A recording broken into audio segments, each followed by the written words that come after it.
So I got into this idea of doing the wireless. I was involved with the Former Amateur Radio Club, and we had a few of our members who work in the wireless ISP industry, and they had a bet in the shop that we can't get internet out to Martha's Vineyard from New Bedford.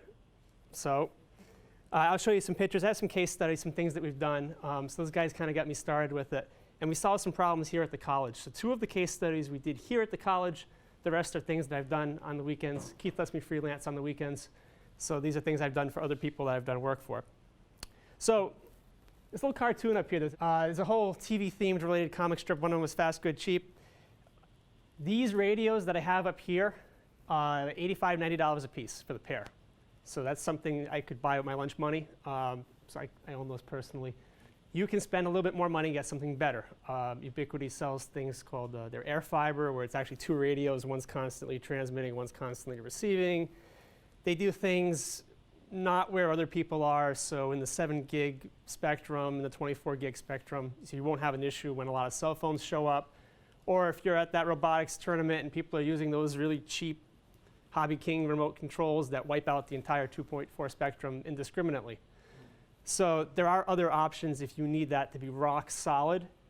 Be ready to spend money for the 24 gig and the other places. And you can also get licensed band equipment. This is unlicensed. It works the same way as your cordless telephone, those remote controls for the kids' cars, and your other Wi-Fi. So you run into some issues there.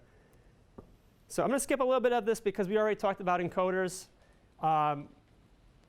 This equipment can be used either on the public internet or as its own 2 endpoints. So say I need to get video from the bell tower across the street into my truck. I don't need the internet. I just need 2 of these programmed up to talk to each other. I can plug in the Conrex codec on one side, the decoder on the other side on the truck, and now I've got maybe about a second delay video across the street. Okay. So there's some other options too. We're going to talk wireless, but you could also run an Ethernet wire. If you're just going around the block and around the corner, and you got yellow jackets, you're good about 300 feet, and then Ethernet kind of starts to fall apart. One of the things I'm going to show you a picture of here is fiber. You can get one of these little media converters. They sell them in a pair off of Amazon for about between $50 and $80. Depends on whether you need 10/100 or gigabit. But they can be had cheap. This one's actually neat because it uses a single fiber to send and receive at the same time. So if I have a duplex fiber, I can send uncompressed video on one and my internet on the other. Why would I do that? Well, I've got redundancy, so in case one of the fibers goes bad. And on I would probably want to use my uncompressed video. It looks the best, right? On this one that's running my Ethernet, I can log into my cablecast system, and I can get my countdown to when my show is going to start. I can remotely start that show if I don't have a hard in or out. If I need to extend my window, I can pause automation. There's all sorts of things. I could be doing my Facebook Live on the Ethernet side, and my uncompressed is going out the cables. There's a lot of options. And these are good. They're saying 20 kilometers. I've pushed them 6,000 feet with a bunch of splices and still had plenty of signal on the other end. So if you're going to play with fiber, there's a lot of options out there on Amazon that you can get really cheap. Even like the optical, they basically have a laser pointer that you can put on the end to see if you've got a fault in your fiber. If you go to Fluke, they'll charge you $400 for it. You can get one for under $40 on Amazon. Is it the greatest thing? No, but it's a light. You look down the end of it. Either I got a red light, I'm good. If I don't have a light, well, I got a fault somewhere. So there are cheap ways of doing this if you have to spend your lunch money on getting the job done. Okay.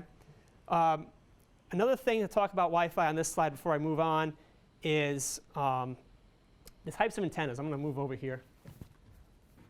What you see here is an omnidirectional antenna. It's much like the access point up on the ceiling. It sends energy out in all directions. If I'm trying to talk to the other side over there, I don't care about the signal going behind me. So that's where you go to a parabolic dish like this, where now I'm forcing the energy, majority of it, in this direction.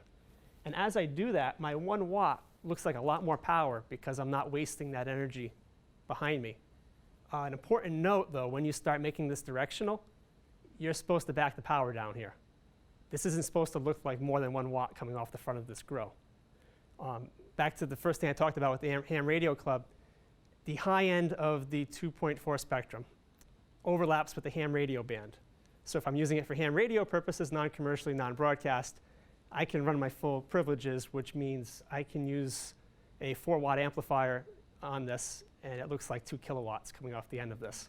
And that's how we went 20.5 miles over open water.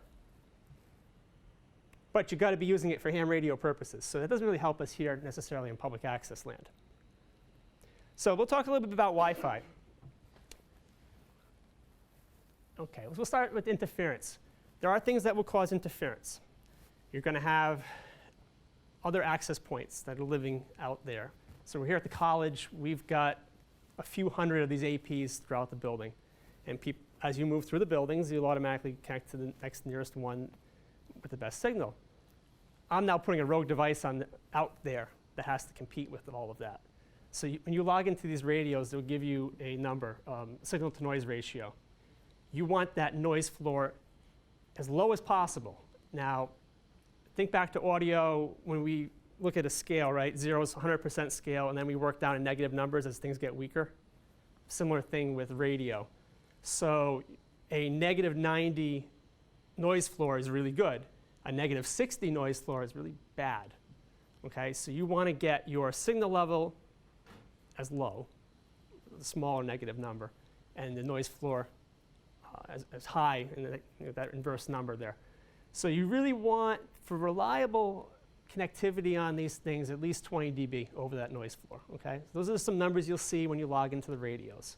And unlike the little hotspot that you get at Staples, you can log into these radios as a web interface, and it gives you an enormous amount of data that you can sit there and go through. Some of them have spectrum analyzers, and it's beyond the scope of our discussion here today, but that information exists, okay? So if you play with it a little bit. I'm going to talk a little bit about Wi-Fi as a polite protocol.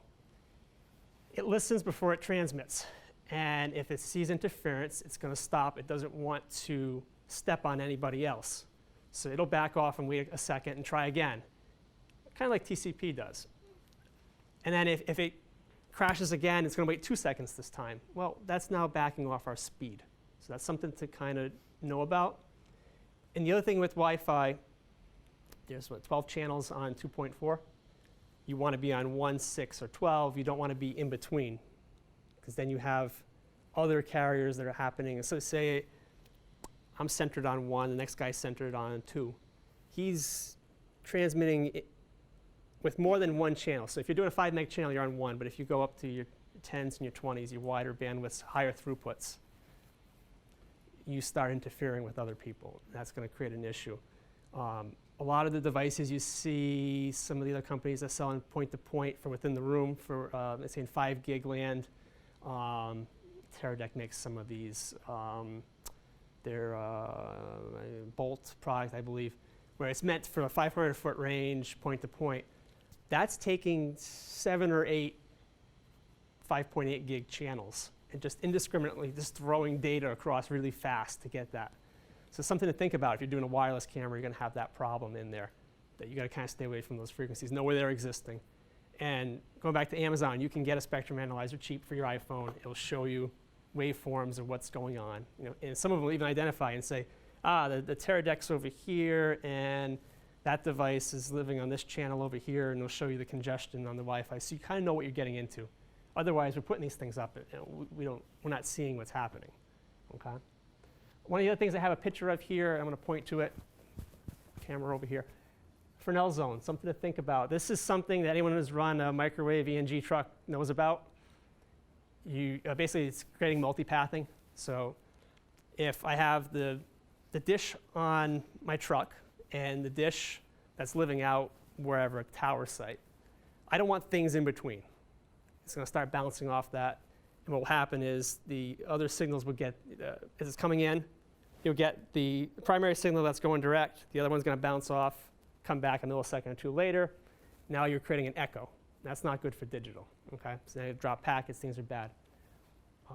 So multipath is the big problem you're having here, and you want to have this area clean. So it looks like a cigar shape coming off. There's calculators that'll tell you how much space that is. And I'll show you a picture here of an issue we had on campus here and why we don't do Wi-Fi across the campus for our commencement anymore. So I'm going to move forward a little bit here, and let's see. This is the link to Martha's Vineyard from the Ham Radio Club. Oh, sorry, I'm going to stay over here just so our director in the control room sees. This is a 45-foot crank-up mast that we built out on Martha's Vineyard to connect back to a skyscraper on a rooftop in New Bedford. One of our guys in the club was a director of engineering for a wireless ISP, and he could kind of give himself permission to do things to try out. This is our installation down at the Gayhead Lighthouse on Martha's Vineyard. There is no connectivity out there at all at the time. This is about 6 years ago. So we brought in 13 megabit internet out to our location, and we were just talking all over the world. It was a ham radio kind of field day activity. And you can see in this picture right here, that's where we are. That was taken with a 400 millimeter lens on the camera. And the link over here is the 22 miles that we did. So that proved that it could be done. I'm going to go back. This is what we did here at for the college. When I started here, we used to do commencement out in that field when you kind of drove in right in front of the new Sprague building. And that was really easy. You ran like a 200-foot coax cable out there. We strung it off some telephone poles, and away you went. I mean, the issue we had with rolls in the picture and hums and whatnot, it didn't materialize until an hour before the event. Thank God for digital, that all went away. Then they made a decision, hey, we're putting this new building there. We can't have commencement there because you're going to have all the machines running and everything. Let's go put it on the other side of campus out by the tennis courts, about 4,000 feet from here. And we want to go live with it. We want to do Facebook Live.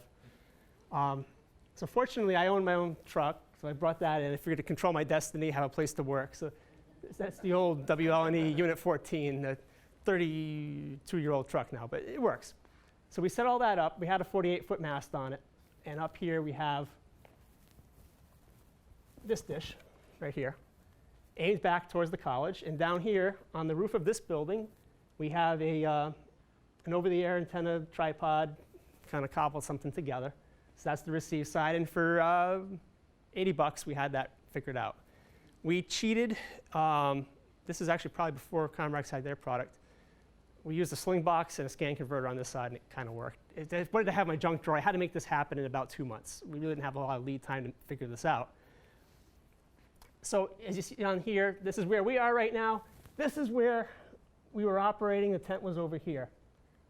To back up this link, we also ran a 5 gig link over here to one of the engineering buildings. And as you can see, the Fresnel Zone sucks here. You've got the library, you've got an engineering building, and all sorts of trees along the way. It created all sorts of weird multipath problems. We actually found that if we had the two dishes pointing at each other. On the truck side, turned it away and down, it actually worked better. Go figure. It actually gained another 10 dB of signal by aiming away. So try it. You know, if you get really stuck where you're not, this isn't working, bounce it off something. Any hard object, the signal is going to kind of bounce off. Windows are really good for that. Remember, if we're in 2.4 gig land, we're only a few hundred megahertz higher than broadcast auxiliary. So a lot of the same principles you were doing with ENG trucks kind of work here, except we're doing this a lot lower power. Remember, we're only transmitting with 1 watt to be street legal with these unlicensed radios, okay? You know, the ENG trucks, 4 or 5 watts maybe on high power. And on those trucks, the digital trucks, they'll tell you back off the power if you're having an issue with multipath. Steve, I used to work on one of those trucks. We would bounce off hard buildings. Mm-hmm. You know, literally bounce the signal off. I don't know if you could do it with 1 watt. Probably not. You might. Okay, so that was one example. And then while I have this up here, we'll talk a little about fiber. We decided that because trees are going to grow in and we don't have a great line of sight, what other options do we have? So with another year to plan, I got a hold of our IT people and said, what do we got? Do we have conduits that we can run wires in? They said, well, hey, we've got like 6 or 7 fibers that we're not using between our building, the hub, and back out to that building. So after some diplomacy, we got 2 fibers dedicated. Now they land right in our studio here, and they land at a closet in this building. And then now when we want to do commencement, I just plug it in. And the first year we did it, we ran it along the edge of the pond, and we said, oh, that has a lot of briars and poison ivy, and that's just really nasty. So the second year I said, well, I just bought a kayak down at Eastern Mountain Sports. They were going out of business. Let me bring that in, and we can make some fun out of this. We had tactical grade fiber, so heavy duty stuff. Went down to Home Depot, bought some pipe foam, cut it in little 4-inch sections, gorilla taped it onto the fiber, and basically I got in the kayak with the drum of fiber, unroll it slowly, tape on, and it worked perfect. We pulled it out of the pond. You hit it with some bleach when you pull it out after about a week because it gets a little slimy, but it cleans right up, none the worse.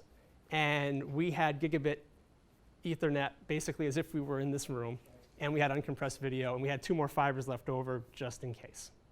So that was our other option. And by going across the pond, we saved 400 feet of fiber versus going around the periphery. So 20 cents a foot, there's a cost savings there. And our goal for... We did that for 3 years, 4 years? 3 years. And then they're going to move commencement supposedly across the street. So we'll do the same thing on dry land. And our goal with that one is if I can get 8 fibers, I'll do the whole show from here. So we won't need the truck. So that's the kayak. That's it. Now, this roll of fiber here, I'm sorry, I'm going to stay over here. I'm just going to go over there and change it. This is enterprise grade fiber. Use it once, throw it out pretty much. But you can get that for like 4 or 5 cents a foot from Alibaba. Take your pick. Just plan ahead a month or two because it's got to get through customs, get here. But that's essentially disposable fiber. You can't get regular Ethernet wire for under 30 cents a foot at Home Depot. So just something to think about if you're going to go a long way. And we're talking, we can do miles of this with no degradation. And remember, this is light, not sound. When you're going over coax, you're going at the speed of sound. This is going at the speed of light. Propagation delay is a lot. You can go those miles and you won't have any appreciable delay. Okay? You have to have somebody terminated, though. It's gotta be. Well, actually, that right there came terminated. Really? Fiberstore.com. I want to say that roll of 1,500 feet was only $200. But you go to Market Tech and you can get the hardened fiber, which is worth it if you're going to use it more than once. Now here's something I did working with the Newport Amateur Radio Club. This is actually video related, and we did it completely street legal with these dishes right here. We were talking to the International Space Station via ham radio. There's a little Catholic school there that had room for 200 kids to watch the event live in their multi-purpose room, but the parents wanted to see. And this is a Catholic school. The pastor was a ham radio guy, and he loved this idea. He let us put a 20-foot screen on the altar in the church. Now, the only problem is the school's here, and the church is here. And there's a road and a bunch of trees and an airport right here. We're pretty much on the approach for Newport Airport. So I had to keep the mast a little bit lower.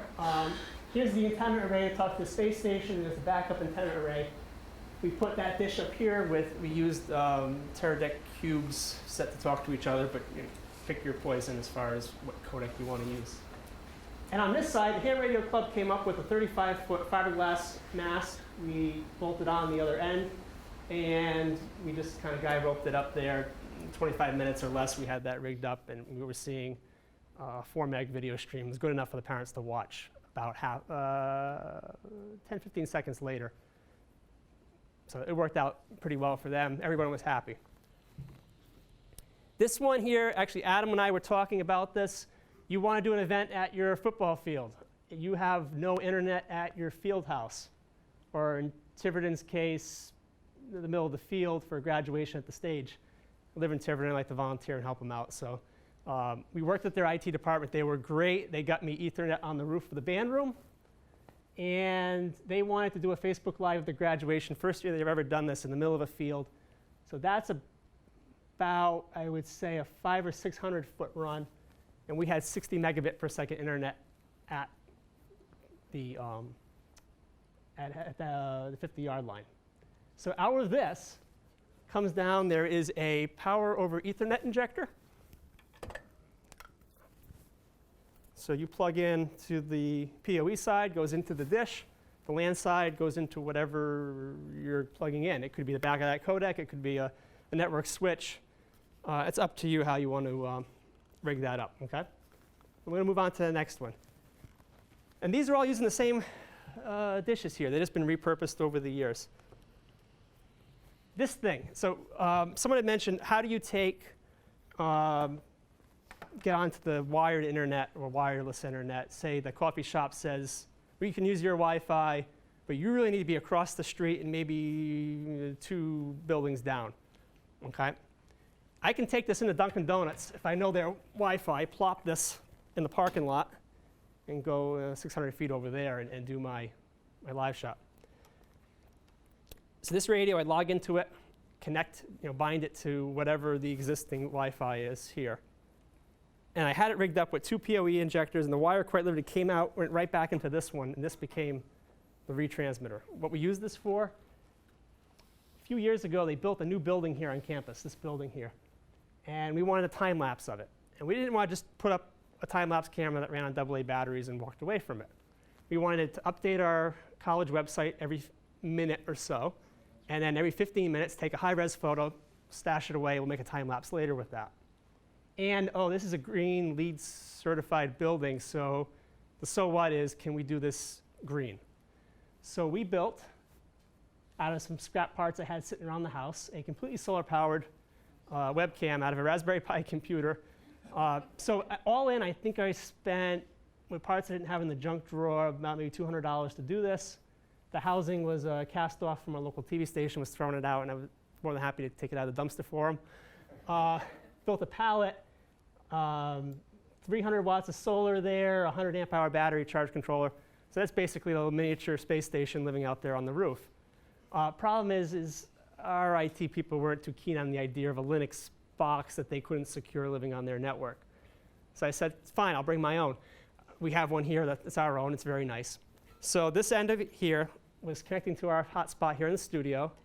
Upstairs, there's a maintenance closet that aims across campus to where I needed to be on that rooftop. So this lived inside, and that other dish lived out on that skid on the roof.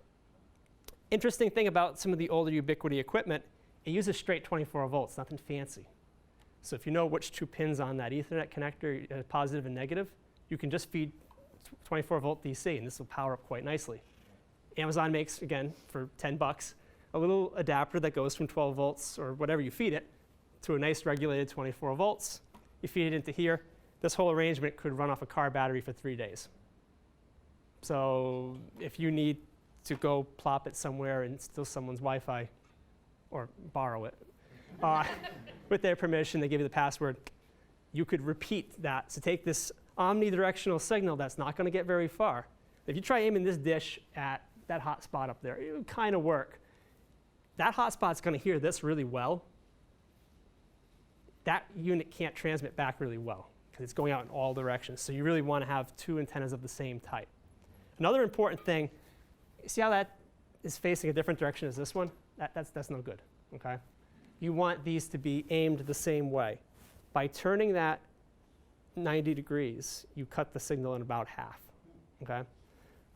Same thing with this omnidirectional. It wants to radiate this way. If I turn it the other way, I cut it in half. Anyone who played with the old big ugly dishes, C-band downlink, cross polarization, same principles applying here.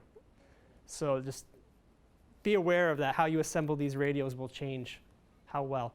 And if you need to put a couple of these nearby each other, talking on different channels, and you don't want them to crosstalk, same idea. You also see that with some of the cell phone modems as well. We talked about that a little offline, that either they'll overload each other if you've got a lot of these close to each other, or basically it overload. And one of the ways to overcome that is to either physically move them away or change the polarization, and that will help. Okay? Another thing to remember is the polarization on those cell phone modems is somewhat diagonal. I got this from a guy who used to work from Nextel, because the way you're holding your phone is diagonally right now. All those antennas are a little bit diagonal. So they will position the sectors on a cell site on a little bit of an angle so that they polarize the same. You never have it straight up. You really never have it flat down. So it's kind of diagonal polarization. Let's see if there's anything else left here. I think that's all I've got. Questions? Adam. So what are you using as far as an encoder, if you call it an encoder, from the dish to, like in your truck, you have the dish, well, how's this connected, I guess? Okay, there's a lot of different ways. We saw one earlier here. Really robust product if you want it to just work. If you want to have a science experiment, you can do what I do. You can use NDI These are just about fast enough for that to work. If you go into the air fiber, it definitely will work. At least one stream of it. What bandwidth are you looking for? For NDI, you want 100 meg. That's what they were saying for 1080i to be comfortable. These here, you're looking probably 50 to 60, so you'd want to run the low bandwidth. Might be okay. If you look into things like RTMP encoders, I've got one of the Teradecks over here. This is the receive side, but they come in pairs. You can go anywhere from 800K to 12 meg. 12 meg looks amazing. I'd rather go on the lower side and be reliable. Just because you can do 12 meg, I would back it off to 10, give yourself some headroom in case something changes. Important to remember with these dishes is a water droplet 5.8 is almost the width of the radio wave. So you start getting, you've seen it with DirecTV. If you have a DirecTV or Dish Network dish and it rains or snows, big snowflakes wipe you completely out. It's just something to remember, rain fade's a thing. And if you decide to spend more money and go in like the 7 gig and the 24 gig dishes, rain fade becomes a bigger issue. Just be aware of that. They also make these in 900 meg. There's another option. But Adam, with yours, you have the RTMP encoder built into your live stream box. Right. And if you get his license for the RTMP server, you could beam from your box direct right into automation. That's one way of doing it. You Or don't, take it off the router, which is the other way. option. You don't get the secret sauce that Comrex has. So you're going to set, you're going to tell your live stream, I want to do this at 2 meg, no more, no less. It's great if it supports it. And if you have a 10 meg link and you're doing 2 meg on your stream, you're good. You have that overhead and it'll be fine. And because we own the network, no one else is going to hop on here and go on Facebook or on Netflix. And so we control this. But if you're doing it over the public internet, yeah, his solution's going to say, okay, we can't quite do it at this, let's go down to a lower profile and get something through. It may be half resolution, but it'll be full frame rate and it won't get all herky-jerky and drop out. So that's the difference you're getting, the fast, good, cheap. We can do this really cheap with OBS and VLC player, but there's nothing kind of supervising what's going on.